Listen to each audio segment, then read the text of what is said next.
સૌપ્રથમ તો આજે અમારા હોસ્પિટલના જે દર્દીઓ હોય ખૂબ જ હાલાકી ભોગવે છે, જેમની તપાસ નથી થઈ શકી, સર્વે દર્દીઓ માટે હું ખૂબ જ દિલથી ક્ષમા ઈચ્છું છું.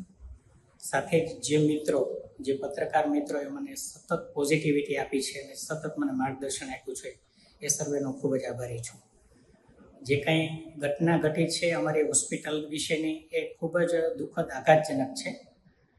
પણ એટલું ચોક્કસ કહીશ કે છેલ્લા 28 વર્ષથી તન મન નિષ્ઠા, પ્રામાણિકતા અને દર્દી નારાયણની સેવાની ભાવનાથી સતત તબીબી વ્યવસાય કરતો આવ્યો છું. દર્દીઓનું અહિત થાય, દર્દીઓનું ખરાબ થાય એવું સપનામાં પણ ક્યારેય વિચાર્યું નથી અને મારા સર્વે દર્દીઓ પણ આ જાણે છે.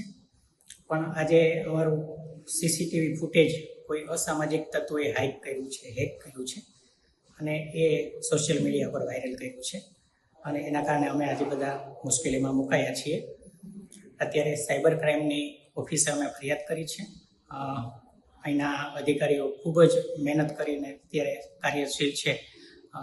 જે તત્વો છે એમને પકડવા માટે અમદાવાદની ટીમ પણ અત્યારે અહીંયા આવી રહી છે રાજકોટમાં, અને મને વિશ્વાસ છે કે ખૂબ જ ઝડપથી જે તત્વોએ આ હેકિંગ કર્યું છે એમને પકડી પાડવામાં આપણી સાયબર ક્રાઇમની ટીમ સફળ થશે અને વહેલી તકે શું ઘટના હતી એનું વધારે આપણને સારી રીતે માર્ગદર્શન જાણવા મળશે.